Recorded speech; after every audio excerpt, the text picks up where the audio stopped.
Yeah. Cool. Tournament debut, strong start. Just opening comments about your round today.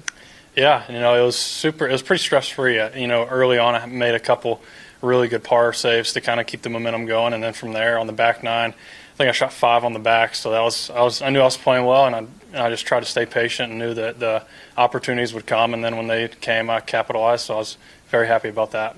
Walk me through, your round was highlighted by an eagle. Walk me through that one. Yeah, that was good. I kind of hit a drive down the right side, and thankfully it called the fairway. I thought it might have had a chance to go in the bunker. And then, wind was in off the right, had 262 hole, hit this, I hit it perfect. A little cut 3-wood, landed on the green, caught the slope, and funneled down to about 15 feet and made the putt center cup. So that was a nice one to grab.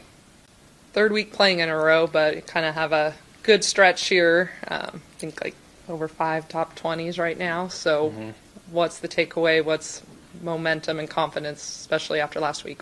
Yeah, I felt like at Valspar in Tampa, a couple months ago, I really turned a page there. Kind of got in contention, then lost in that playoff to Sam. But I knew I could do it. But then to finally get in there and grab that experience and handle it the way I did, I felt like I really turned a page. And then ever since then, I feel like I've kind of had momentum. And then when I've gotten in those spots, I've just gotten more and more comfortable. And I think that's the biggest thing. And just kind of getting out of my own way a little bit. And that's kind of been a game changer for me. You're an Alabama guy, is that right? I am, yeah.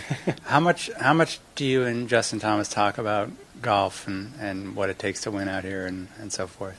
Yeah, Justin's been good to me, and anytime we play the same week, I try to snag a practice round with him or whatever. But we text back and forth a little bit. I know, I try not to bug him too much. I know he's busy, and so am I. So, but every now and then, if I have a question, he's really cool about helping me out and being as helpful as possible. And he has certainly been a good guy to be able to bounce ideas off of.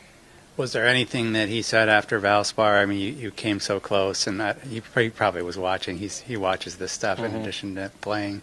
Was there anything he said to you after that? Yeah, it was pretty cool. He came up, he stuck around because I think he was the group ahead of me.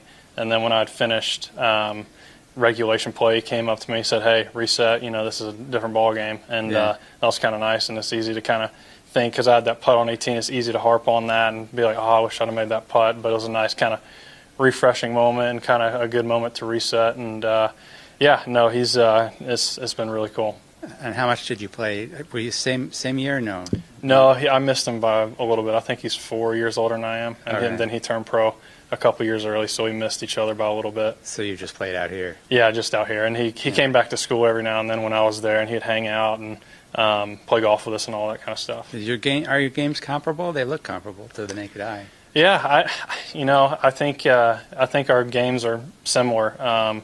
But certainly he's got a lot of wins and stuff that I'm trying to catch up to. But I like to think that our games are pretty similar, but I think they are in a sense. And he's definitely somebody I look up to a lot and would like to, mirror my game after. So he's, I think they're pretty similar.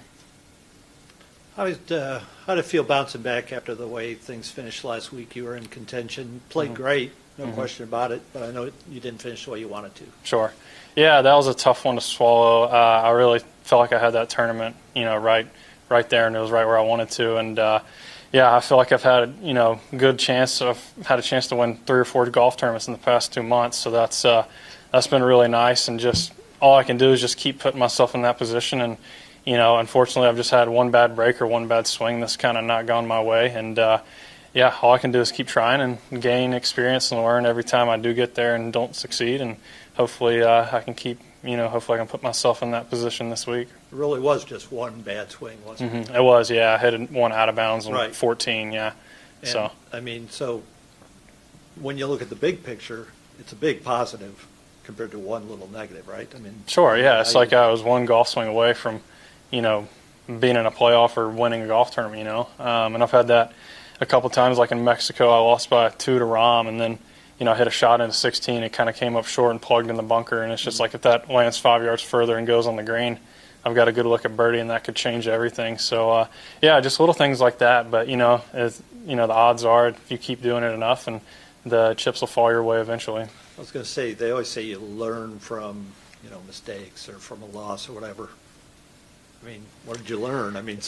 Something like last week, there's not much you can learn. It was just one bad golf swing, right? It's just like, yeah, it's just like, all right, don't tell yourself don't do that. But I mean, it's easy to do that, but it's like, I mean, some things. But you learn I think the biggest thing in those situations is just you learn your tendencies when the pressure is really, really on. And I've kind of learned that about myself. Like I'm learning, what shots I tend to hit, more of when I'm under pressure, or, things I could do better under pressure. And I think that's the biggest thing when you get in those moments. Well, you seem to shake it off. Yeah, I was like, I'm playing good golf, and I've had, a handful of top tens in the past month and a half. So it's like, I'm doing the right stuff. I've just got to keep on doing it. It's just like, eventually it'll happen. Yeah, great. Thank you. Yeah, I appreciate it. Thank you. Thanks for your time, brother. Thanks, guys.